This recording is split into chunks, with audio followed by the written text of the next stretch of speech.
నమస్కారం. ఈరోజు మనం 10వ తరగతి పరీక్షలు ఈ మాట వినగానే చాలామందికి మొదలయ్యే ఆ టెన్షన్ గురించి, ఆ సవాలుకు సిద్ధమవుతున్న విద్యార్థుల కోసం కొన్ని విషయాలు లోతుగా చర్చిద్దాం. మన చేతిలో ఆంధ్రప్రదేశ్ ప్రభుత్వానికి చెందిన సమగ్ర శిక్ష ఎస్సీఆర్టీ ఇంకా లీప్ విభాగాలు కలిసి రూపొందించిన ఒక అద్భుతమైన మార్గదర్శకాల పత్రముంది. అవును. ఇది కేవలం ఇలా చదవండి అని చెప్పే డాక్యుమెంట్ల లేదు నాకు. పరీక్షలనే ఒక మారథాన్లా ఎలా పరిగెత్తాలో చెప్పే ఒక కోచ్లా అనిపిస్తోంది. మీరు చాలా చక్కగా చెప్పారు. మారథాన్ అనే పదం సరిగ్గా సరిపోతుంది. ఇది 100 మీటర్ల స్ప్రింట్ కాదు గదా. కాదు. నెమ్మదిగా, ప్రణాళికతో, ఓపికతో పూర్తి చేయాల్సిన ఒక సుదీర్ఘ ప్రయాణం.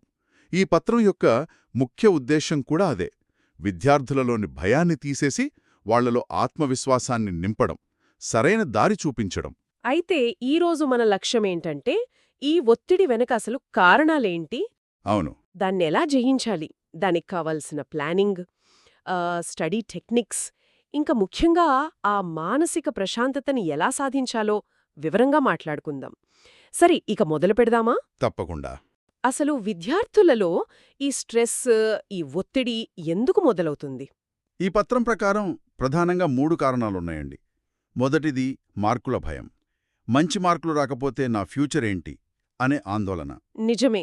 రెండవది పోల్చుకోవడం. మన స్నేహితుడు సిలబస్ అంతా పూర్తి చేశాడని, బంధువుల పిల్లలు టాపర్స్ అని విన్నప్పుడు మనమీద మనకే ఒక అనుమానం మొదలవుతుంది. అవును, ఈ పోలిక అనేది చాలా పెద్ద సమస్య. ఇప్పుడు సోషల్ మీడియా వల్ల ఇది ఇంకా ఎక్కువైంది. కరెక్ట్. ఇక మూడవది సరైన ప్రణాళిక లేకపోవడం. ఎక్కడ మొదలుపెట్టాలో, ఎలా పూర్తి చేయాలో తెలియక ఒక రకమైన గందరగోళం. మరి ఈ డాక్యుమెంట్ ఈ ప్రాథమిక భయాన్ని ఎలా ఎదుర్కోవాలని సూచిస్తోంది?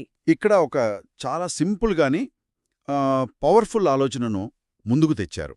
అదేంటంటే, ఏంటది? మీరు ఒంటరి కాదు. ఓ, అవును, ప్రతి సంవత్సరం లక్షలాది మంది విద్యార్థులు ఇదే ప్రయాణం చేస్తారు. అందరూ ఇదే ఒత్తిడిని, ఇదే భయాన్ని అనుభవిస్తారు.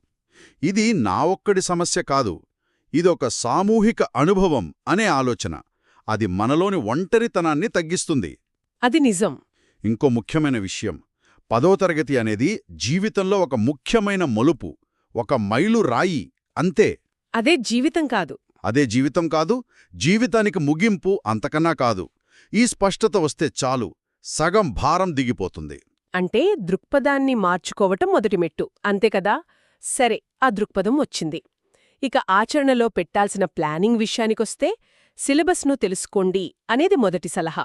ఇది చాలా సింపుల్గా అనిపిస్తుంది, కానీ దీని వెనుక లోతైన అర్థముందా? ఖచ్చితంగా ఉంది. మనం ఒక కొత్త ప్రదేశానికి వెళ్లేటప్పుడు మ్యాప్ ఎంత అవసరమో, పరీక్షలకు సిలబస్ అంత ముఖ్యం. సిలబస్ అంటే కేవలం పాఠాల లిస్టు కాదు, అది మన యుద్ధక్షేత్రం యొక్క పటం. వావ్! ఈ పత్రం ప్రకారం సిలబస్ను 3 విధాలుగా విశ్లేషించాలి. 1. అసలు సిలబస్ ఏంటి? ఏ పాఠాలున్నాయి, ఏవి తీసేశారు? 2. Blue print. బ్లూ ప్రింట్ అంటే ఏ పాఠ్యాంశానికి ఎన్ని మార్కుల వెయిటేజ్ ఉంది. ఇది తెలిస్తే ఏ చాప్టర్పై ఎక్కువ టైం పెట్టాలో మనకొక క్లారిటీ వస్తుంది. ఓకే. 3. పరీక్షా సరళి. అంటే క్వశ్చన్ పేపర్ ప్యాటర్న్ ఎలా ఉంటుంది. పరీక్షా సరళి గురించి కొంచెం వివరిస్తారా? ఇక్కడ కేస్ బేస్డ్ ప్రశ్నలు అని కూడా ప్రస్తావించారు, అంటే ఏంటి?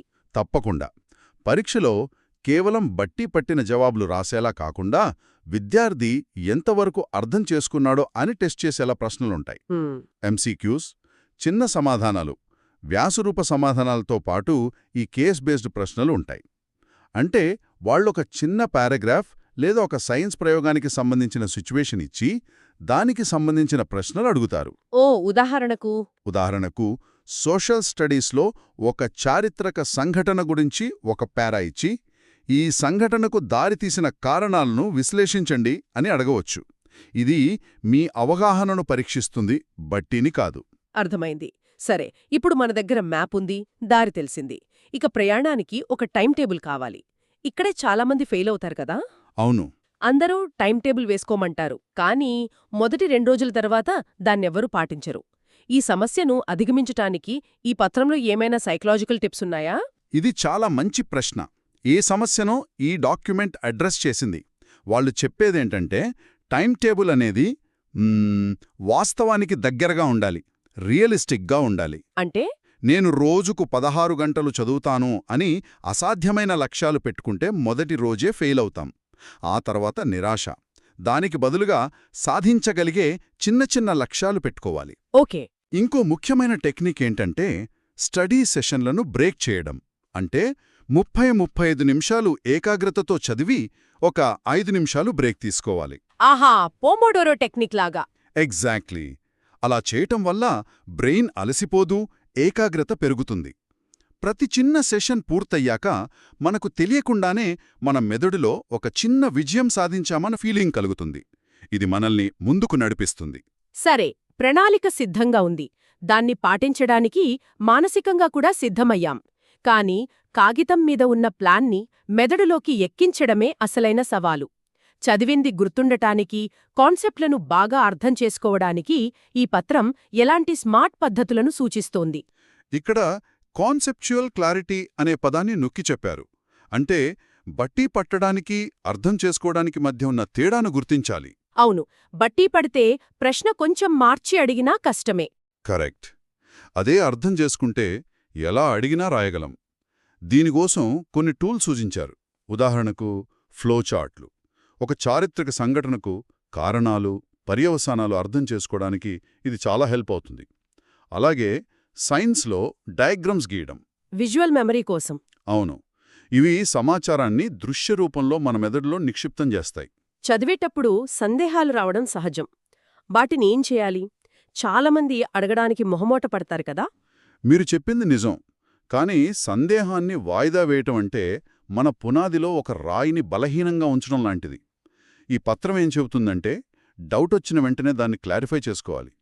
టీచర్స్ని అడగడమా, లేక టీచర్స్ని అడగండి, లేదా ఫ్రెండ్స్తో డిస్కస్ చేయండి. కొన్నిసార్లు ఒక స్నేహితుడికి మన డౌట్ ఎక్స్ప్లెయిన్ చేస్తున్నప్పుడే మనకు ఆన్సర్ దొరుకుతుంది. దీన్నే కొలాబరేటివ్ లెర్నింగ్ అంటారు. అరు చేసుకోవడం వంటివి. ఈ చెక్లిస్ట్ విధానం మానసికంగా ఎలా పనిచేస్తుంది? ఒక పెద్ద పర్వతాన్ని చూసి భయపడతాం కన్నా దాన్ని చిన్న చిన్న అడుగులుగా విడగొట్టి ఎక్కడం సులభం కదా. నిజమే. అలాగే ఒక చాప్టర్ని చిన్న చిన్న టాపిక్స్గా విభజించుకుని ఒక చెక్లిస్ట్ తయారు చేసుకోవాలి. ప్రతి టాపిక్ పూర్తి చేశాక దానికి టిక్ పెట్టడం వల్ల మన బ్రెయిన్లో డోపమైన్ అనే రసాయనం రిలీజ్ అవుతుంది. అది మనకు ఆనందాన్ని, సంతృప్తిని ఇస్తుంది. అంటే చిన్న చిన్న విజయాలు మనల్ని మోటివేట్ చేస్తాయన్నమాట. ఖచ్చితంగా. ఆ విజయాలు మన కాన్ఫిడెన్స్ పెంచి నెక్స్ట్ టాపిక్ చదవడానికి ప్రేరణనిస్తాయి. ఈ డాక్యుమెంట్లో కొన్ని క్రియేటివ్ స్టడీ స్కిల్స్ గురించి కూడా ప్రస్తావించారు. అవి చాలా ఆసక్తికరంగా ఉన్నాయి. అవును. ఇక్కడే చదువును సరదాగా మార్చే టెక్నిక్స్ ఉన్నాయి. ఉదాహరణకు కష్టమైన పదాలను, ఫార్ములాలను గుర్తుంచుకోవడానికి యాక్రోనిమ్స్ వాడటం. అంటే ఉదాహరణకు ఇంద్రధనుస్సులోని రంగుల కోసం YBGOR అని గుర్తుపెట్టుకున్నట్లన్నమాట. కరెక్ట్. సరిగ్గా అదే. అలాగే సెల్ఫ్ ఆడియో లిస్నింగ్ అనే ఇంకో టెక్నిక్ ఉంది. సెల్ఫ్ ఆడియో అదెలా? అంటే మనం చదివిన అంశాన్ని మన ఫోన్లో మనమే రికార్డ్ చేసుకుని ఖాళీ సమయంలో హెడ్ఫోన్స్ పెట్టుకుని వినడం. మన గొంతు మనకు వినపడటం వల్ల అది మెదడులో బలంగా నాటుకుపోతుంది. వావ్, ఇది చాలా ఇంట్రెస్టింగ్ ఐడియా. అన్నింటికన్నా బెస్ట్ మెథడ్ ఒక ఫ్రెండ్కి పాఠం చెప్పినట్లు వివరించడం. ఒకరికి ఎక్స్ప్లెయిన్ చేస్తున్నప్పుడు ఆ టాపిక్పై మనకే మరింత క్లారిటీ వస్తుంది. మన వీక్నెస్ ఏంటో కూడా తెలుస్తుంది. ఇది నిజం. ఒకరికి చెప్పగలిగితేనే మనకు పూర్తిగా వచ్చినట్టు. సరే, ఇంత బాగా చదివినా దాన్ని సమయానికి పేపర్పై పెట్టలేకపోతే ప్రయోజనం ఉండదు గదా. జవాబులు రాయడం ప్రాక్టీస్ చేయడం గురించి ఏమైనా సలహాలున్నాయా? తప్పకుండా. మారథాన్కు వెళ్లే ముందు ప్రాక్టీస్ రన్స్ ఎంత ముఖ్యమో పరీక్షలకు ముందు పాత క్వశ్చన్ పేపర్లు, మోడల్ పేపర్లు సాల్వ్ చేయడం అంతే ముఖ్యం. దీనివల్ల లాభాలు? 2 లాభాలున్నాయి. 1, టైం మేనేజ్మెంట్ అలవడుతుంది. 3 గంటల్లో పేపర్ ఎలా పూర్తి చేయాలో ఒక అంచనా వస్తుంది. 2, ప్రెజెంటేషన్ స్కిల్స్ మెరుగవుతాయి. ప్రెజెంటేషన్ అంటే జవాబులు రాసేటప్పుడు హెడ్డింగ్లు పెట్టడం, ముఖ్యమైన పాయింట్లను అండర్లైన్ చేయడం, నీట్గా డయాగ్రమ్స్ గీయడం, మ్యాథ్స్లో స్టెప్ వైజ్ సొల్యూషన్స్ రాయడం వంటివి మంచి మార్కులు సంపాదించి పెడతాయి. ఓకే. పునశ్చరణ కోసం అంటే రివిజన్ కోసం చిన్న నోట్స్, ఫార్ములా చార్ట్లు, మైండ్ మ్యాప్స్ తయారు చేసుకోవడం చాలా ఉపయోగపడుతుంది. పరీక్షలకు ఒక రోజు ముందు మొత్తం పుస్తకం తిరిగేయడం కన్నా ఈ నోట్స్ చూసుకుంటే సరిపోతుంది. ఇప్పుడు సబ్జెక్టుల వారీగా కొన్ని స్పెషల్ టిప్స్ చూద్దాం. ఇది చాలామంది విద్యార్థులకు ఉపయోగపడుతుంది. అవును. ప్రతి సబ్జెక్టుకు ఒక స్పెషల్ స్ట్రాటజీ అవసరం. గణితం తీసుకుంటే మ్యాథ్స్ అంటేనే చాలామందికి భయం. దీనికి ఏకైక మంత్రం సాధన, సాధన, సాధన. Practice, practice practice. ప్రతిరోజూ లెక్కలు చెయ్యాలి. ఫార్ములాలను ఒక చార్టుపై రాసుకుని గోడకు అంటించుకుంటే రోజూ చూస్తూ గుర్తుంచుకోవచ్చు. టెక్స్ట్ బుక్లోని ప్రతి ప్రాబ్లం చేయడం ముఖ్యం. మరి సైన్స్? సైన్స్లో డయాగ్రమ్స్కు చాలా ఇంపార్టెన్స్ ఉంది. బయాలజీలో బొమ్మలకు, ఫిజిక్స్లో సర్క్యూట్ డయాగ్రమ్స్కు ప్రత్యేక మార్కులుంటాయి. వాటిని బాగా ప్రాక్టీస్ చేయాలి. కెమిస్ట్రీలో ఈక్వేషన్సు, ఫిజిక్స్లో న్యూమరికల్స్ మీద స్పెషల్ ఫోకస్ పెట్టాలి. ఇక సోషల్ స్టడీస్ చాలా పెద్ద సబ్జెక్ట్. అవును, సమాచారం ఎక్కువగా ఉంటుంది. కాబట్టి తేదీలు, ముఖ్య సంఘటనలు గుర్తుంచుకోవడానికి టైమ్ లైన్సు, ఫ్లో చార్ట్లు గీసుకోవడం బెస్ట్. హిస్టరీ, జియోగ్రఫీలో మ్యాప్ పాయింటింగ్ మస్ట్. భాషల సంగతేంటి? లాంగ్వేజెస్. ఇందులో ఫార్మాట్లు చాలా ముఖ్యం. లెటర్ రైటింగ్, ఎస్సే రైటింగ్, వీటికి సరైన ఫార్మాట్ పాటించాలి. గ్రామర్పై పట్టు సాధించాలి. అనవసరమైన కఠిన పదాలు వాడకుండా సింపుల్ లాంగ్వేజ్లో క్లియర్గా రాయడం ముఖ్యం. ఇవి చాలా ప్రాక్టికల్ సూచనలు. ఏం చేయాలో తెలుసుకున్నాం. మరి విద్యార్థులు సాధారణంగా చేసే తప్పులేంటి? వేటికి దూరంగా ఉండాలి? ఏం చెయ్యాలో తెలుసుకోవడం ఎంత ముఖ్యమో, ఏం చెయ్యకూడదో తెలుసుకోవడం కూడా అంతే ముఖ్యం. ఈ పత్రం 3 విషయాలను స్పష్టంగా హెచ్చరిస్తోంది. అవేంటి? 1. చివరి నిమిషంలో కొత్త టాపిక్స్ మొదలుపెట్టొద్దు. ఇది అనవసరమైన యాంగ్జైటీని, కన్ఫ్యూజన్ని పెంచుతుంది. ఇప్పటివరకు చదివిన దాన్ని రివైజ్ చేసుకోవడమే బెస్ట్. కరెక్ట్. 2. నిద్రను త్యాగం చెయ్యవద్దు. రాత్రిపూట ఎక్కువసేపు మేల్కొని చదవడం వల్ల ప్రయోజనం కన్నా నష్టమే ఎక్కువ. బ్రెయిన్ యాక్టివ్గా ఉండాలంటే 7-8 గంటల నిద్ర తప్పనిసరి. 3. సోషల్ మీడియా, వీడియో గేమ్స్ వంటి డిస్ట్రాక్షన్స్ను పూర్తిగా పక్కన పెట్టాలి. అవి మన సమయాన్ని, ఏకాగ్రతను దొంగిలిస్తాయి. మరి వీటికి బదులుగా ఏం చేయాలి? మానసిక ప్రశాంతత కోసమేమైనా సూచనలున్నాయా? ఉన్నాయి. హెల్దీ ఫుడ్ తీసుకోవాలి.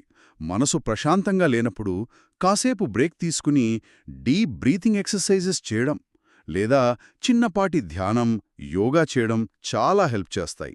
ఓకే. ఫ్యామిలీతో, ఫ్రెండ్స్తో కాసేపు సరదాగా మాట్లాడటం కూడా స్ట్రెస్ను తగ్గిస్తుంది. అన్నింటికన్నా ముఖ్యం పాజిటివ్ మైండ్ సెట్. సరే, ఇక అసలు ఘట్టమొచ్చింది. మారథాన్ రోజు రానే వచ్చింది. పరీక్ష రోజు ఉదయం విద్యార్థుల మానసిక పరిస్థితి చాలా సున్నితంగా ఉంటుంది. ఆ రోజు ఎలా ఉండాలి? ఆ రోజు మన లక్ష్యం ఒక్కటే, ప్రశాంతంగా ఉండటం. ఉదయాన్నే కంగారుగా కాకుండా ప్రశాంతంగా లేవాలి. లైట్ ఎక్సర్సైజ్ లేదా వాకింగ్ మెదడును చురుకుగా చేస్తుంది. ఫుడ్ విషయం. ఆరోగ్యకరమైన, తేలికపాటి బ్రేక్ఫాస్ట్ తీసుకోవాలి. ఖాళీ కడుపుతో లేదా హెవీగా తిని వెళ్లకూడదు. ఇంటినుంచి బయలుదేరే ముందు హాల్ టికెట్, పెన్నులు, పెన్సిల్స్ అన్నీ ఉన్నాయో లేదో డబుల్ చెక్ చేసుకోవాలి. అవును, అది చాలా ముఖ్యం. అన్నిటికన్నా ముఖ్యంగా పాజిటివ్ సెల్ఫ్ టాక్. నేను బాగా చదవాను, నా వంతు ప్రయత్నం నేను చేశాను, నేను బాగా రాయగలను అని మనసులో పదే పదే అనుకోవటం ఆ కాన్ఫిడెన్స్ను అద్భుతంగా పెంచుతుంది. ఇక పరీక్ష హాల్లో అక్కడ అట్మాస్ఫియరే కొంచెం టెన్షన్గా ఉంటుంది. తెలిసిన జవాబులు కూడా కంగారులో మర్చిపోయే ప్రమాదముంది. నిజమే. ఒక స్టూడెంట్కి అన్నీ తెలిసి కూడా పక్కన వాళ్ళు ఎడిషనల్ షీట్స్ తీసుకుంటుంటే కంగారుపడి అన్నీ మర్చిపోయిన సందర్భాలుంటాయి. అందుకే పరీక్ష హాల్లోకి వెళ్ళాక చుట్టూ ఏం జరుగుతుందో పట్టించుకోకుండా ప్రశాంతంగా కూర్చోవాలి. క్వశ్చన్ పేపర్ ఇచ్చాక? క్వశ్చన్ పేపర్ ఇచ్చిన వెంటనే రాయడం మొదలుపెట్టకూడదు. మొదటి 10 నిమిషాలు దాన్ని పూర్తిగా జాగ్రత్తగా చదవాలి. ఏ ప్రశ్నలకు జవాబులు బాగా తెలుసో వాటితో మొదలుపెట్టాలి. ఇది కాన్ఫిడెన్స్ ఇస్తుంది. రైటింగ్ నీట్గా ఉండాలి కదా? తప్పకుండా. నీట్గా, స్పష్టంగా రాయాలి. కొట్టివేతలు లేకుండా చూసుకోవాలి. చివరి 10 నిమిషాల్లో కొత్త జవాబులు రాయడానికి ప్రయత్నించకుండా రాసిన జవాబులను సరిచూసుకోవడం, క్వశ్చన్ నంబర్లు సరిగ్గా వేశామా లేదా అని చెక్ చేసుకోవడం ముఖ్యం. పరీక్ష రాసేశాం, హమ్మయ్య అనిపిస్తుంది. కాని అక్కడితో అయిపోదు. చాలామంది విద్యార్థులు బయటకు వచ్చి స్నేహితులతో జవాబులు సరిచూసుకుంటూ ఆందోళన పడుతుంటారు. అది చాలా కీలకమైన సమయం కదా? ఇది అత్యంత కీలకమైన సమయం. ఒక మ్యారథాన్లో 1 మైలు పూర్తి చేశాక దాని గురించే ఆలోచిస్తూ కూర్చుంటే తర్వాతి మైలు పరిగెత్తలేం. కరెక్ట్. ఈ పత్రంలో దీని గురించి చాలా స్పష్టంగా చెప్పారు. పరీక్ష అయిపోయిన తర్వాత ఆ పేపర్ను బ్యాగులో పెట్టేసి మర్చిపోవాలి. దాని గురించి ఫ్రెండ్స్తో డిస్కస్ చేయడం పూర్తిగా మానుకోవాలి. ఎందుకు? ఎందుకంటే ఒకవేళ మనం రాసింది తప్పు అని తెలిస్తే ఆ నిరాశ, ఆందోళన నెక్స్ట్ ఎగ్జామ్పై తీవ్ర ప్రభావం చూపుతుంది. అయిపోయిన పరీక్ష ఫలితాన్ని మనం మార్చలేం. మన చేతిలో ఉన్నది తర్వాతి పరీక్ష మాత్రమే. అంటే ఒకేసారి ఒక్క పరీక్ష గురించి ఆలోచించాలి? సరిగ్గాదే. ఇంటికెళ్ళి కాసేపు రెస్ట్ తీసుకుని వెంటనే తర్వాతి సబ్జెక్టుపై ఫోకస్ పెట్టాలి. ఒక పరీక్ష తాలూకు ప్రభావం తర్వాతి పరీక్ష మీద పడకుండా చూసుకోవడమే అసలైన నైపుణ్యం. మొత్తం మీద ఈ చర్చ ముగింపులో ఒక స్వర్ణసూత్రం కనిపిస్తోంది. అదేమిటంటే స్థిరత్వం ప్లస్ స్మార్ట్ వర్క్ = విజయం. Consistency plus smart work. అంతేనా? అవును. కేవలం గంటల తరబడి కష్టపడి చదవడం కాదు, ప్రణాళికతో తెలివిగా నిలకడగా చదవడం ముఖ్యం. ముఖ్యంగా ఒక్క పేపర్ మన భవిష్యత్తును నిర్ణయించదు అనే ధైర్యం ఉండాలి. ఖచ్చితంగా. ఈ పత్రంలో ఒక అద్భుతమైన మాట ఉంది. అది ప్రతి విద్యార్థి, ప్రతి తల్లిదండ్రి గుర్తుంచుకోవాలి. మీ మార్కుల కన్నా మీరు ముఖ్యం. మీ వంతు కృషి చెయ్యండి, ఫలితం గురించి ఆందోళన పడకండి. చాలా బాగా చెప్పారు. జీవితంలో గెలుపోటములు సహజం. ఇది కేవలం ఒక పరీక్ష మాత్రమే. ఈ మాట కేవలం పరీక్షలకే కాదు, జీవితానికి కూడా వర్తిస్తుంది. ముగించే ముందు మన శ్రోతల కోసం ఒక ఆలోచన. ఈ మార్గదర్శకాలన్నీ కేవలం పరీక్షలలో మంచి మార్కులు తెచ్చుకోవడం కోసమేనా? లేక రేపటి రోజున జీవితంలో ఎదురయ్యే ఏ పెద్ద సవాలునైనా సరే ప్రణాళికతో, ఆత్మవిశ్వాసంతో, ఒత్తిడి లేకుండా ఎలా ఎదుర్కోవాలో నేర్పే ఒక జీవిత పాఠమా? దీని గురించి ఆలోచించండి.